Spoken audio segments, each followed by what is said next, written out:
नमस्कार, मार्केट संवाद में आपका स्वागत है। आज बुंदेलखंड विश्वविद्यालय का दीक्षांत समारोह हुआ। इस समारोह में प्रदेश की राज्यपाल आनंदीबेन पटेल तो नहीं आई, लेकिन उन्होंने वर्चुअल तरीके से इस दीक्षांत समारोह को संबोधित किया। दीक्षांत समारोह में छात्रों को और छात्राओं को पदक दिए गए। इस बारे में विश्वविद्यालय के अधिकारियों ने बताया कि किस प्रकार से यह आयोजन किया गया और क्या क्या इसमें हुआ। भौतिक रूप में नहीं आ पाई, लेकिन ऑनलाइन माध्यम से उन्होंने समस्त कन्वोकेशन को देखा और उसके पश्चात अपने आशीर्वचन भी प्रदान किए। तो इस प्रकार टेक्नोलॉजी से वो हमारे सामने उपस्थित हुई हैं। जो समारोह हुआ है, इसमें आप देखा ही है कि अधिकतर छात्राओं ने, लगभग 2/3 छात्राओं को पदक मिले हैं। इसी प्रकार से सभी छात्रों को भी प्रयास करना चाहिए कि अपने अध्ययन और में पूरा मन लगाएं और आगे बढ़ें, क्योंकि समाज में विषमता नहीं होनी चाहिए। एक ज़माने में छात्र बहुत आगे रहते थे, छात्राएं कम रहती थीं। अब उल्टा हो गया है, लेकिन ये उल्टा नहीं होना चाहिए, समानता होनी चाहिए, तभी समाज आगे बढ़ेगा। कोई भी अंग अगर पीछा रह जाता है तो समाज आगे नहीं बढ़ता है। तो आशा है कि आगे आने वाले वर्षों में सभी छात्र भी अपने मनोयोग से अध्ययन करेंगे और मेडल तालिका में भी अपना अच्छा स्थान बनाएंगे। आज के कार्यक्रम में तो आप बताएंगे।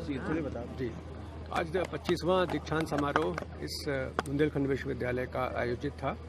यह एक अनुष्ठानिक समारोह है जहां पर हम अपने सभी मेधावी विद्यार्थियों को पदक से, पुरस्कार से पुरस्कृत करते हैं और एक तरह से आधिकारिक घोषणा होने के बाद उनको अब वो डिग्री प्राप्त कर सकते हैं। जो उपाधि सर्टिफिकेट है मार्कशीट के बाद, उसका आवंटन इस समारोह के बाद होने की प्रथा है।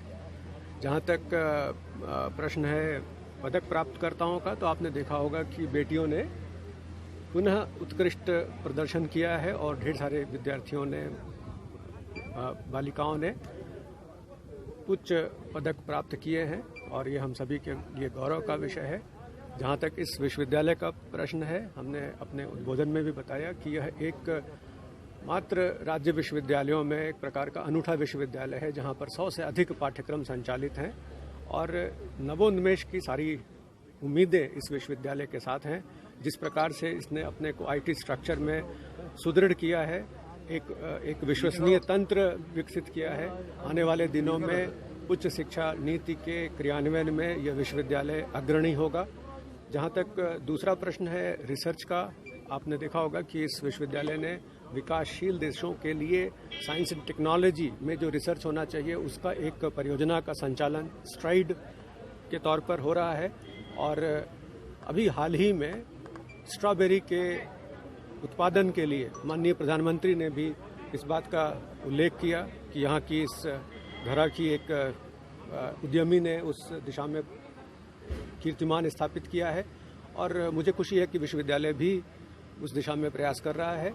कृषि जगत में जब तक हमारे विद्यार्थियों को समुन्नत विधियां नहीं बताई जाएंगी, एग्रो इकोनॉमी से लेकर के जो नई नई विधाएं हैं, तब तक क्रॉप रोटेशन और जो आज के समय में हमारे समय विकट एक प्रकार की समस्या है एमएसपी की, उसमें सुधार तभी हो सकेगा जब हम विविधता की बात करेंगे, जब हम यहाँ पर क्रॉप रोटेशन से लेकर के उन जो एक तरह से ऐसी कल्चर की बात करें जहाँ पर फ्लोरिकल्चर, जहाँ पर अनाज में भी कोर्स ग्रेन्स को उत्पन्न किया जाना और उनको बैकवर्ड और फॉरवर्ड लिंकेजेस प्रदान करते हुए यहाँ के लिए उद्यमियों को अवसर प्राप्त हो, किसानों की आय बढ़े, इस दिशा में इस विश्वविद्यालय की महती भूमिका होगी।